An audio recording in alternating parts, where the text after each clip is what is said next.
నమస్తే, welcome to our channel. నేను సౌజన్య.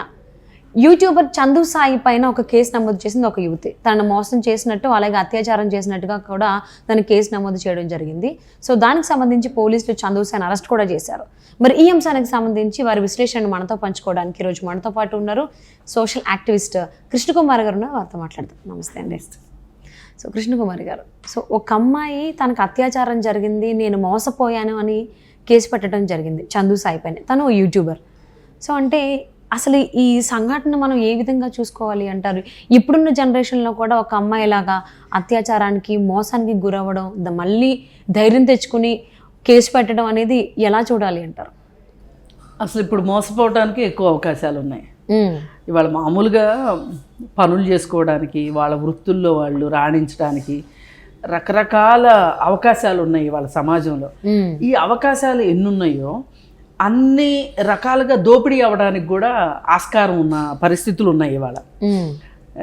ఒకప్పుడు చాలా ఒక రకంగా భద్రమైన పరిస్థితిలో ఆడపిల్లలు ఉండేవాళ్ళేమో అనిపిస్తుంది ఇప్పుడు చూస్తుంటే, ఇట్లాంటివి చూస్తుంటే. ఎందుకంటే కమ్యూనికేషన్స్ ఇంతగా లేవు ఒకప్పుడు. ఈ కమ్యూనికేషన్ ఎక్కువ అవడం వల్ల కూడా అంటే కాలేజీల్లో కలుస్తారనుకోండి, ఎవరన్నా ఆ కాలేజీలో కలుస్తారు, మాట్లాడతారు, అయిపోతుంది, ఇంటికి వచ్చేస్తారు. ఆఫీస్లో కలుస్తారు, ఇంటికి వచ్చేస్తారు. కేవలం ల్యాండ్ లైనే, అది కూడా ల్యాండ్ లైన్ అందరిళ్ళల్లో ఉండాలని లేదు. మా చిన్నప్పుడు అసలు ల్యాండ్ లైన్ చాలా కాస్ట్లీ. చిన్నప్పుడు ఏంటి, ఓ 25 ఏళ్ల క్రితం వరకు ల్యాండ్ లైన్ చాలా కాస్ట్లీ. ఆ తర్వాత ల్యాండ్ లైన్ కొంచెం ఈజీ అయిపోయింది రాజీవ్ గాంధీ వచ్చిన తర్వాత. ఈజీ అయిపోయిన తర్వాత ఇప్పుడు ఏమైపోయింది, ల్యాండ్ లైన్ సంగతి పక్కన పెట్టేసేసి సెల్ ఫోన్లు వచ్చేసినాయి. ఎవరు ఎక్కడున్నా సరే ఎవరైనా మన కాంటాక్ట్ చేయాలంటే చాలా సింపుల్ అయిపోయింది, చాలా ఈజీగా. ఇది ఈ కమ్యూనికేషన్ సిస్టాన్ని వాళ్ళ వృత్తిలోనో లేకపోతే దేనికన్నా వాడుకోవడానికి, వాళ్ళకి వ్యాపారాల్లోనో వాడుకోవడం కంటే ఎలాగో వాడుకుంటారు. దాంతోపాటు ఈ అనవసరమైన వ్యవహారాలకి, ఈ మోసపోవటానికి, లేదు అనుకుంటే నష్టపోవడానికి కూడా ఈ కమ్యూనికేషన్ చాలా వరకు ఉపయోగపడుతుందని ఇప్పుడు అర్థమవుతుంది. అంటే ఎన్ని లాభాలు ఉన్నాయో అన్నీ నష్టాలు. ఇప్పుడు ఎప్పుడైనా టెక్నాలజీ అనేది ఓ 4-5 రకాల పదునులు ఉన్న కత్తి లాంటిది. మామూలుగా అయితే ఒక కత్తికి ఒకవైపు పదును ఉంటుంది, లేదంటే 2 వైపుల పదును ఉండే కత్తులు ఉంటాయి. కానీ ఈ టెక్నాలజీ అనేది ఏంటంటే ఒక 4-5 వైపుల పదునున్న కత్తి లాంటిది టెక్నాలజీ. దాన్ని వాడటం తెలియాలి. ఆ వాడటం తెలియని వాళ్ళ వల్ల, ఎక్కువ వాడటం తెలిసిన వాళ్ళ వల్ల, దుర్వినియోగం చేసే వాళ్ళ వల్ల ఈవేళ క్రైమ్స్ ఎక్కువ అవుతున్నాయి. ఇవాళ ఉపయోగించుకునే వాళ్ళకంటే దుర్వినియోగం చేసే వాళ్ళే ఎక్కువ. పోనీ దుర్వినియోగం వరకు అంటే ఉపయోగపడే పనులు చేయకపోవడం ఒకటి, అంటే కేవలం వినోదానికి మాత్రమే వాడటం అనేది ఒక అంశం. కానీ ఇంకొక రకంగా ఏమవుతుందంటే వాళ్ళు చెయ్యాలనుకున్న అసాంఘిక కార్యకలాపాలకు, వాళ్ళు చెయ్యాలనుకున్న మోసాలకి, నేరాలకి, ఘోరాలకి ఈ కమ్యూనికేషన్, ఈ సెల్ ఫోన్ అనేది బాగా ఉపయోగపడుతుంది. మీరు ఏ క్రైమ్ అయినా చూడండి, క్రైమ్కి వెనకమాల తీగలాగితే డొంక కదిలింది అన్నట్లు అక్కడ దాకా వెళ్ళి చూస్తే టెక్నాలజీయే ఉంటుంది. మనిషి దురాశ, మనిషికి బుద్ధి సరిగా లేకపోవడము, మోసపూరితమైన ఆలోచనలు ఇవన్నీ ఉండడం వేరు. అవన్నీ ఎంత ఉన్నా కానీ ఈ కమ్యూనికేషన్ సిస్టము తక్కువగా ఉన్న రోజుల్లో అంత చేయడానికి, అంత ఫాస్ట్గా చేయడానికి అవకాశం ఉండేది కాదు.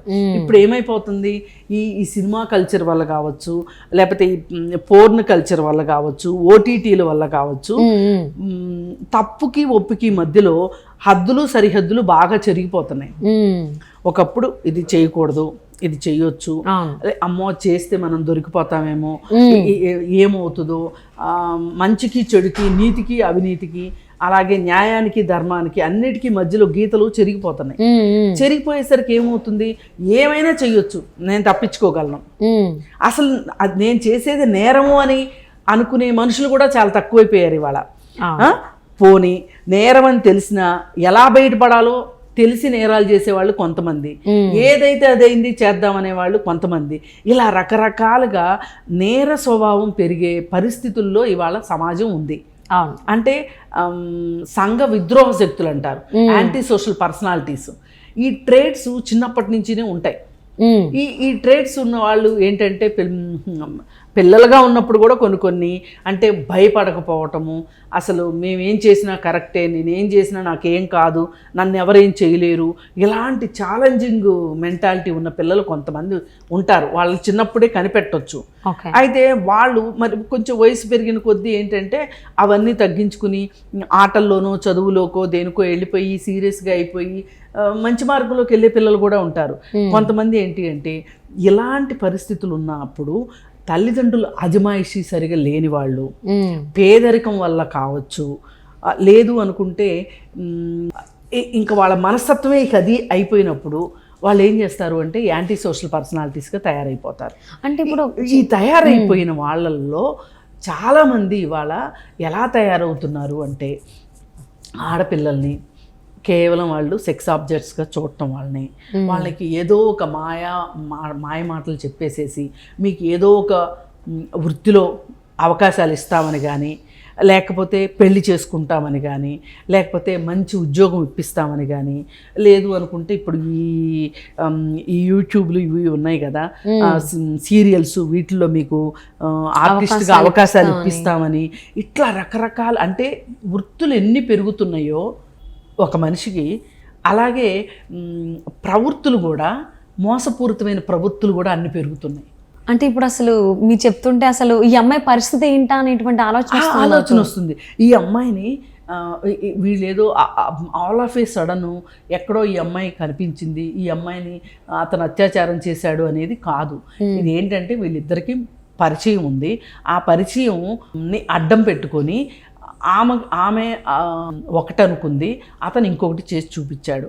బహుశా చాలా చోట్ల జరిగేది ఏంటి అంటే ఈ కృష్ణానగర్లో చాలా కథలు అందరికీ తెలిసిన విషయమే.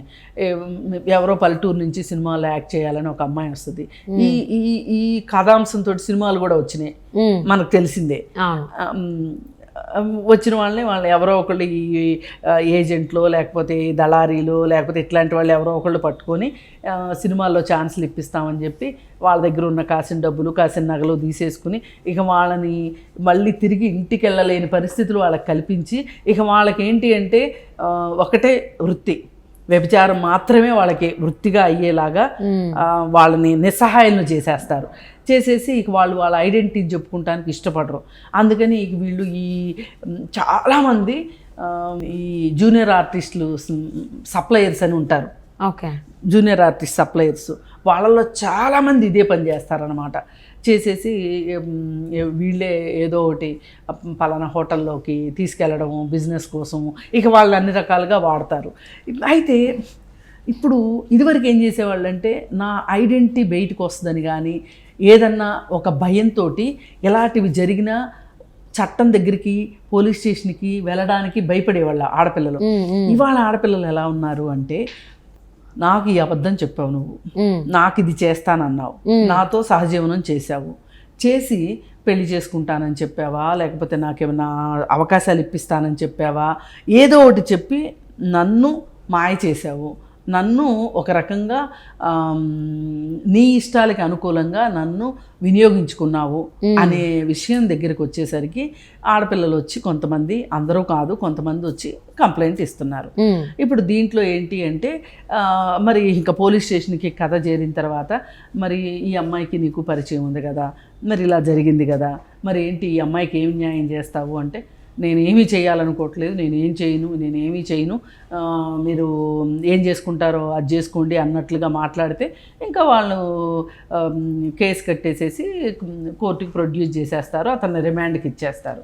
ఇక అతను కోర్టులో బెయిల్ కోసం అప్లై చేసుకుని బెయిల్ తెచ్చుకోవాలన్నమాట. ఇలా జనరల్గా ఇలా చాలా కేసులు చూస్తున్నాం మనం. ఇప్పుడు నేను ఫ్యామిలీ కౌన్సిలింగ్లు చేసేటప్పుడు కూడా చాలామంది సహజీవనం చేస్తూ సహజీవనాన్ని కూడా ఒక రకంగా వివాహబంధంగా పరిగణించవచ్చు అని చెప్పి సుప్రీంకోర్టు కూడా తీర్పిచ్చింది. అందుకని ఏంటంటే డొమెస్టిక్ వైలెన్స్ కూడా ఇక్కడ అట్రాక్ట్ అవుతుంది. ఇప్పుడు పెళ్ళైన భార్యాభర్తకో లేకపోతే కుటుంబంలోనే ఉన్న విత్ ఇన్ ద ఫ్యామిలీలోనే డొమెస్టిక్ వైలెన్స్ కాదు, సహజీవనంలో ఉన్నా సరే డొమెస్టిక్ వైలెన్స్ కేసు పెట్టవచ్చు ఒక స్త్రీ పురుషుడి మీద ఆహా. అయితే అలాంటి కేసులు వచ్చేవి మా దగ్గరికి. ఓకే. వచ్చినప్పుడు అసలు ఎందుకమ్మా, అసలు సహజీవనం ఎందుకు, మీరు పెళ్ళి ఎందుకు చేసుకోలేదు, ఇప్పుడు అటు పెద్దవాళ్ళకి ఇటు పెద్దవాళ్ళతోటి మాట్లాడి మీరు పెళ్లి చేసుకుని ఉంటే ఇంకొంచెం భద్రత ఉండేది కదా అని చెప్తే చేసుకుంటానని చెప్పాడండి, చెప్పి ఎన్ని రోజులకి చేసుకోవట్లేదు, ఇలా కొన్ని రోజులు ఇలా అయిన తర్వాత అంటే వీళ్ళు ఎప్పుడు వచ్చేవాళ్ళంటే పెళ్లి చేసుకుంటానని కలిసి ఉండి ఇతను ఈ అమ్మాయిని ఎలాగోలా వదిలించేసుకుని ఇంట్లో వాళ్ళు చూసిన పెళ్లి చేసుకోవడానికి అతను సిద్ధం అవుతున్నాడు అని తెలిసినప్పుడు ఈ అమ్మాయి పోలీస్ స్టేషన్కి వస్తుంది అనమాట. ఓకే. అంటే ఇది 420 కింద వస్తుంది ఈ కేసు. 354, 420 ఇవన్నీ అట్రాక్ట్ అవుతాయి ఇప్పుడు ఇతని మీద, యూట్యూబర్స్ చందు మీద.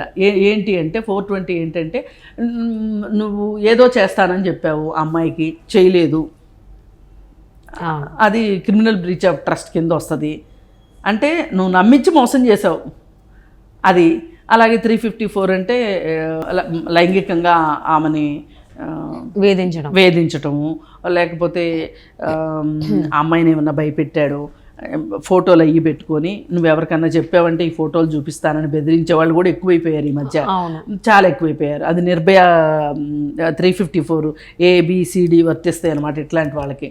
సరే ఈ కేసులన్నీ పెట్టారు కాబట్టి, ఇవన్నీ ఉన్నాయి కాబట్టి ఆ అమ్మాయి చెప్పిన అభియోగాలు, దానికి సంబంధించి ఆధారాలు కూడా ఉంటున్నాయి ఇప్పుడు. ఎందుకంటే సెల్ ఫోన్లో వీళ్ళు వాట్సాప్ చాట్స్ చేసుకుంటూ ఉంటారు.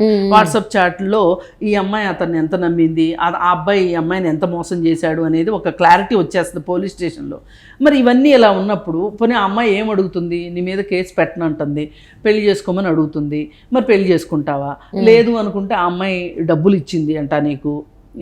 ఆడపిల్లలు డబ్బులు కూడా ఇస్తారు, వీళ్ళకి డబ్బులు నగలు అన్నీ ఇస్తూ ఉంటారు, ఇవన్నీ వాడేసేసుకుంటారు. ఈ తిరిగి ఇవ్వాలి అంటే నువ్వు నాతో ఉండాలి అని మాట్లాడే వాళ్ళు ఉంటారు. అలాగే సన్నిహితంగా ఉన్నప్పుడు ఫోటోలు తీసి పెట్టుకుంటారు వాటిని, ఈ ఫోటోలు నీకు ఇచ్చేసేయాలి అంటే నువ్వు ఇంకొంచెం డబ్బులు తీసుకురా. అసలు ఇది ఎంత దూరం వెళ్తుందంటే ఒక్కోసారి తనతోనే కాకుండా తన స్నేహితులతో కూడా ఉండమని అడుగుతారు ఈ ఫోటోలు తిరిగి ఇచ్చేయటానికి. అలా ఉన్న తర్వాత కూడా ఫోటోలు ఇవ్వని కేసులు ఉంటాయి. ఇట్లాంటివి జరుగుతూ ఉంటాయి. ఇట్లాంటి వాటిల్లో ఈ చందు సాయి ఏమి తక్కువ తిన్నాడని నేనైతే అనుకోను. ఇలాంటి కేసుల్లో మ్యాక్సిమం జరిగేది ఏంటి అంటే వీళ్ళు కాస్త అందంగా ఉండడం, బాగా మాటకారితనం ఉండడం. ఇప్పుడు యూట్యూబ్లో నడుపుతున్నారంటే ఆ మాత్రం తెలివితేటలు ఉంటాయి, ఆ మాత్రం మాటకారితనం ఉంటుంది కదా. ఇవన్నీ చూపించి అసలు నేను ఎంతోమందికి ఉపాధి ఇచ్చాను, నేను ఎంతోమంది స్టార్లను చేశాను, నాకు వాళ్ళు తెలుసు వీళ్ళు తెలుసు, ఇవన్నీ చెప్పి మోసం చేయటం అన్నమాట. మోసపూరితమైన కుట్ర చేస్తారనమాట. కేవలం 4 రోజులు వాళ్ళతోటి ఉండటం కోసం మాత్రమే ఇలా మాయ చేయడం జరుగుతుంది, మాయ మాటలు చెప్పడం జరుగుతుంది. అందుకని ఇంతకుముందు కూడా సుహాసినినా ఏదో ఉంది ఒక యాక్టర్, సుహాసినినే అనుకుంటా, అష్టాచమ్మ సినిమాలో కూడా ఉంది ఆ అమ్మాయి. ఆ అమ్మాయి చనిపోయింది, సూసైడ్ చేసుకుని చనిపోయింది. ఈ రోజుకి తేళ్ళ నిజంగా అమ్మాయి సూసైడ్ చేసుకుందా లేకపోతే అతను చంపాడా అనేది. ప్రత్యూషది కూడా సేమ్ అదే, చాలా ఇయర్స్ బ్యాక్ అది ప్రత్యూష చాలా ఇయర్స్ బ్యాక్. ఇవన్నీ చూసుకుంటే ఎలా ఉంటుందంటే ఆడపిల్లలు నిజంగా చాలా అమాయకంగా పల్లెటూరుల నుంచి సిటీకి వచ్చి ఈ కల్చర్ షాక్ ఉంటుంది వాళ్ళకి, ఎవరిని నమ్మాలో ఎవరిని నమ్మకూడదో తెలియదు. అట్లాంటప్పుడు వీళ్ళు చాలా ఎక్కువ మాటలు చెప్పేసేసి వాళ్ళని మామూలుగా అయితే లోపరుచుకోవడం అంటారు.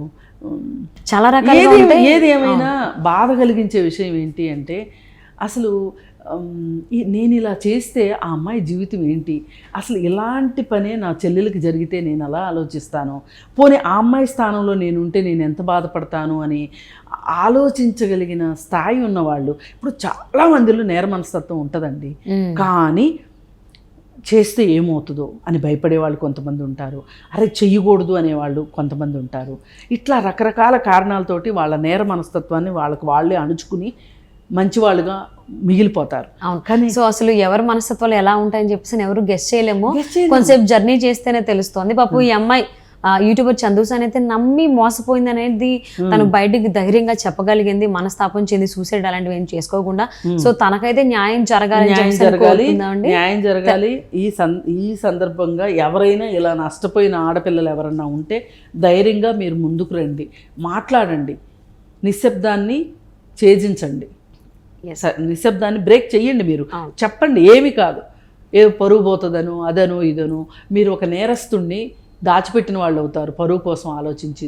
ధైర్యంగా మీరు ఎలా అయితే చిన్న చిన్న టౌన్స్ నుంచో లేదా పల్లెటూరు నుంచో సిటీకి వచ్చి బతకాలనుకున్నారు, అంటే ఇక్కడ దాకా రావడమే ఒక ముందడుగు. అలాంటప్పుడు మీరు ధైర్యంగా ఉండండి. ధైర్యంగా ఉండి మీకు అన్యాయం జరిగితే మటుకు మీరు అన్యాయాన్ని మటుకు సహించొద్దు. తప్పకుండా అండి.